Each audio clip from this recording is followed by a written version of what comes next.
Moltes gràcies, senyor president. Avui aprovem aquest projecte de llei que és la culminació d'un procés de formació i de maduració de les polítiques de joventut al nostre país. Unes polítiques de joventut que es van començar a formar, que es van començar a concretar com a tals, amb la recuperació de les institucions d'autogovern i també amb la recuperació de la democràcia als ajuntaments. A principis de la dècada de 1980 es van elaborar les primeres polítiques de joventut. Teníem una societat més complexa que abans, amb un col·lectiu específic, la gent jove, que necessitem polítiques específiques. I va començar a haver-hi respostes des dels ajuntaments i també des de la Generalitat. La feina feta pel moviment juvenil a través del Consell Nacional de la Joventut i més endavant, conjuntament amb les regidories de joventut, es van elaborar processos de participació per fer aquestes polítiques.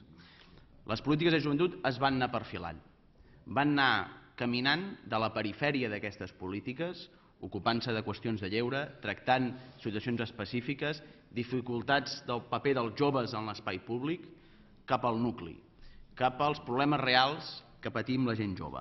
Els problemes per trobar feina, per trobar un habitatge en condicions per poder desenvolupar el nostre propi projecte de vida.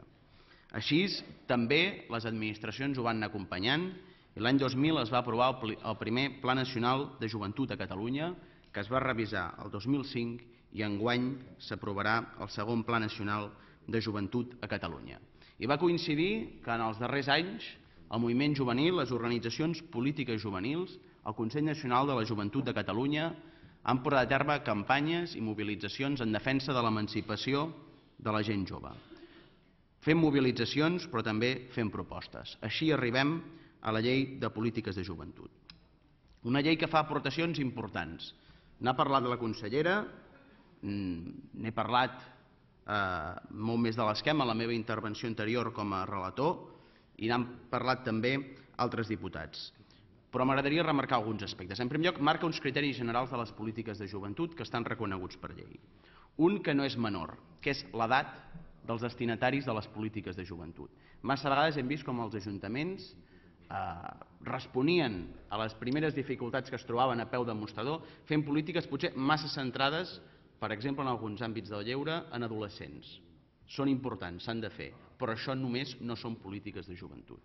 I massa vegades hem vist com algunes polítiques de joventut s'allargaven o es feien per al conjunt de la població i així es desatenien els problemes específics que té la gent jove. Per tant, marca una edat de les polítiques de joventut de 16 a 29 anys, amb marge perquè en determinades polítiques es treballi més en franges més joves o en franges de més edat. Marca un objectiu molt clar, l'emancipació de la gent jove. Objectiu marcat per llei. Distribueix les competències, que no és altra cosa que distribuir la responsabilitat que tenen les administracions amb el jovent del nostre país. Les competències del govern de la Generalitat, garantint que tots els departaments pensin en clau dels joves que seran afectats o beneficiats per les seves polítiques. També marca les responsabilitats entre els municipis i els ens supramunicipals. També un altre aspecte que voldria remarcar és el Pla Nacional de Joventut. Aquest procés participatiu, que es pot comparar amb processos participatius dels que impliquen en els agents, que impliquen les persones destinatàries de les polítiques i també els que les acaben aplicant aquestes decisions, el Pla Nacional de Joventut adquireix rang normatiu i, per tant, vincula les administracions. No només és una declaració de bones voluntats, no només és un programa d'actuació, sinó també vincula a les administracions. I també s'introdueix l'avaluació prèvia de l'impacte normatiu. S'introdueix el fet que abans de tirar endavant un decret, abans de tirar endavant un projecte de llei, s'avaluarà com això afecta la gent jove i s'avaluarà per millorar aquestes propostes de projectes de llei o de decret. Es reconeix els professionals de les polítiques de joventut, que han estat els fonaments i l'estructura sobre la qual s'han desenvolupat les polítiques de joventut en aquest país. Els reconeix i a més en marca les funcions. I aquí vull agrair la feina feta pels professionals i també la col·laboració que hem tingut en la tramitació del projecte de llei de l'Associació Catalana de Professionals de les Polítiques de Joventut. Regula els serveis i els equipaments joves per dotar-nos d'una coherència. I millora la participació juvenil i quan parla de la participació juvenil la reconeix com a interlocutora no només per fer propostes sinó per decidir conjuntament les polítiques. En definitiva, és una caixa d'eines que tenim les entitats juvenils, que tenim els ajuntaments, que tenim el govern de la Generalitat per tirar endavant polítiques de joventut. M'aturo en aquest moment de la intervenció que tenia preparada per aprofitar per respondre a algunes de les objeccions que s'han posat sobre la taula per votar en contra, abstenir-se o estar en un desacord global amb el projecte de llei. Clar, el grup mixt parlava que aquesta llei no solucionaria els problemes laborals, que desatenia la gent jove, i he volgut fer memòria per mirar quines esmenes va presentar el grup mixt. I crec que haguéssim agraït que aquestes aportacions que ens fan avui ens les haguessin fet en forma d'esmenes, no?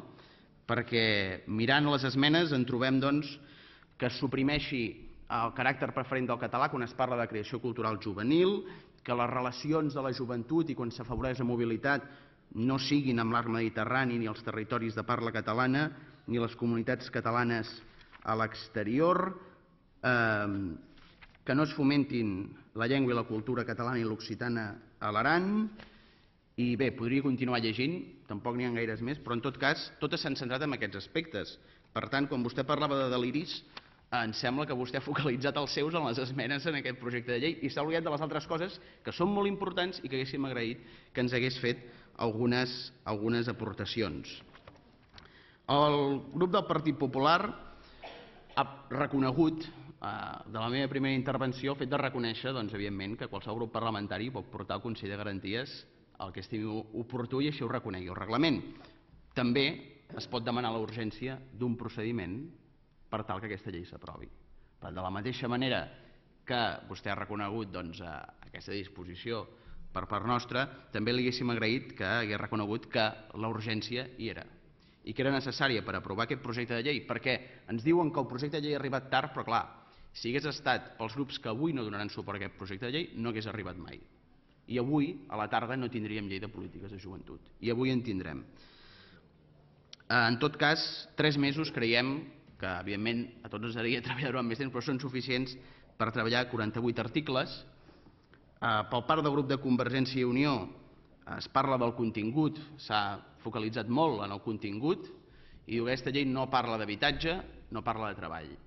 És que la llei que parla d'habitatge és la llei pel dret a l'habitatge, a la qual vostès hi van votar en contra. I això es demostra la transversalitat, perquè aquesta llei també estava pensada a la gent jove. La llei de serveis socials també estava pensada en la gent jove. La llei d'acollida també està pensada en la gent jove per la realitat dels joves immigrants que hi ha, de les persones immigrades joves que hi ha al nostre país. Per tant, la transversalitat que se'ns reclama l'hem estat aplicant en totes les lleis que s'han anat aprovant en aquest Parlament. No és una llei de mesures concretes per a la gent jove, és una llei d'articular les polítiques de joventut. Es parla del consens i crec que s'ha confós el consens amb el dret a veto. I si bé jo abans li he reconegut que, evidentment, vostès tenen tot el dret del món a anar al Consell de Garanties Estatutàries, crec que s'haurien de llegir molt bé el dictamen del Consell de Garanties Estatutàries perquè va dir que no tenia cap fonament per aturar aquest projecte de llei.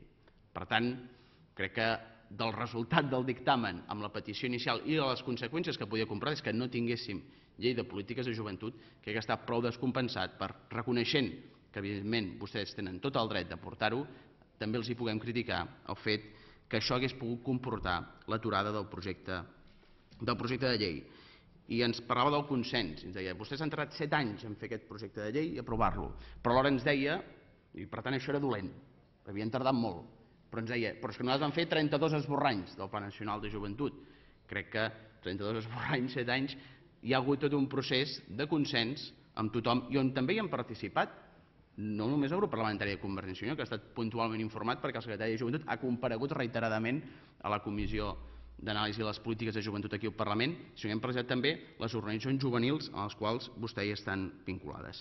Aquest projecte de llei, per això, també és la culminació d'un procés de maduració de les polítiques de joventut, però també és la culminació d'una legislatura. I m'agradaria aprofitar per fer balanç, perquè el Partit Popular ha parlat de mal govern, crec que potser amb una mica massa de lleugeresa, I a mi m'agradaria que hi ha hagut un abans i un després de les polítiques de joventut. La taxa d'emancipació ha passat del 20 al 30%. Li reconec que vam estar al 33% de persones joves emancipades el 2008. La crisi ha afectat, un 3% ha afectat, però hem passat del 20% el 2003 al 30%, de 10 a 61 borses d'habitatge, de desenes de milers de joves que han rebut per primera vegada a la història, gràcies a aquest govern d'esquerres, ajudes per accedir al lloguer a l'habitatge. I quan les proposàvem abans ens deien que això provocaria inflació. Doncs no, els preus del lloguer de l'habitatge, segurament per molts altres factors, també s'han mantingut. S'ha aprovat un acord nacional d'ocupació de juvenil amb 200 milions d'euros de pressupost. I s'ha inclòs també aspectes destinats a la gent jove i mesures concretes en el Pacte Nacional de l'Habitatge, en el Pacte Nacional sobre la Immigració, en el Pacte Nacional de la Recerca i la Innovació. Ens parlaven de la universitat i aquest any és l'any en què les nostres universitats tindran més alumnes de tota la seva història i congelant taxes amb l'esforç pressupostari que per aquest govern suposa. En l'àmbit de la participació, però fins ara d'emancipació, en l'àmbit de participació el balanç també és molt positiu. 2.000 projectes que han tingut suport, 2.000 projectes de les entitats juvenils que han tingut el suport de la Secretaria de Joventut aquesta legislatura. Un total de 45 milions d'euros que s'han destinat per fomentar la participació de la gent jove. Se'ns deia per part del grup de Convergència i Unió que aquesta llei no afavoria la construcció nacional i social i la participació de la gent jove a la construcció nacional i social. Doncs crec que, evidentment, és la seva opinió, la respectem profundament, però no és l'opinió del moviment juvenil que està demanant que aquesta llei s'aprovi. En l'àmbit de territori, perquè s'ha parlat també d'autonomia local, 222 plans locals de joventut el 2003, 681 el 2010. En 3 anys, 40 milions d'euros de suport als municipis, 2.361 projectes, 342 equipaments on s'ha actuat, 12 oficines d'emancipació juvenil arreu del territori i que em consta que els diputats que avui suposaran aquesta llei coneixen prou bé. Els Consells Comarcals, que ha estat un dels cavalls de batalla de Convergència i Unió per oposar-se a la llei. Hem augmentat un 10% de la dotació i amb tots hi ha conveni. Amb tots hi ha plans comarcals de joventut. El 2003 no érem tots, ara és amb tots, aquí es veu qui treballa també en l'àmbit dels Consells Comarcals. Tot això, la llei, però també aquest balanç ha estat possible gràcies a la voluntat política del govern, a la voluntat política del departament i per tant vull agrair-li aquí el balanç d'aquesta legislatura a la consellera Capdevila, també a l'esforç i a la tenacitat de la Secretaria de Joventut encapçalada pel company Eugeni Villalbí, i aquest compromís, aquesta voluntat política no ve del no-res. El que s'ha fet en aquesta legislatura i també en l'anterior no neix com un bolet, sinó que és un procés també, parlava del procés de maduració de les polítiques de joventut, però també hi ha hagut un procés en què hem estat els joves els que hem estat definint les polítiques que avui s'han estat aplicant des del govern. I és una satisfacció pels que organitzàvem campanyes, sortíem al carrer per parlar de treball, per parlar d'habitatge, enganxàvem els cartells per fer això des de les joventuts d'Esquerra Republicana o des d'altres àmbits, que avui allò que reclamaven des del carrer ho estem aplicant des dels jocs de responsabilitat. Un èxit compartit, evidentment, amb tot el moviment juvenil. Ja per anar acabant, voldria agrair el suport que he tingut durant la tramitació d'aquest projecte de llei per part de les joventuts d'Esquerra Republicana de Catalunya, per part de la nostra tècnica en política social del grup parlamentari, la senyora Ana Nebreda, d'en Ramon Torrents, persona que ha treballat a la secretaria i que ha fet una feina molt important per posar en format jurídic tot el que s'havia anat treballant al voltant de la llei. I evidentment nosaltres donarem suport a la llei, perquè creiem que ens dota d'eines per fomentar l'emancipació juvenil. En resum, aquesta és la manera de fer que nosaltres hem intentat portar a terme, la manera de fer, en el cas concret per part d'Esquerra Republicana de la GER, de l'esquerra independentista, del jovent independentista. Entenem que transformar i millorar la realitat, respondre a aquests reptes de la quotidianitat, conjuntament amb anar treballant amb el nostre objectiu de la independència nacional, és el millor servei que podem fer als joves d'aquest país. Perquè tenim molt clar, com acaba dient una cançó d'un grup que ha sonat amb moltes de les reivindicacions que hem tingut al llarg d'aquests anys per fer possible el que avui diu la llei, com diu aquella cançó d'Obrim Pas, que som una història per guanyar, som un futur per començar. Moltes gràcies.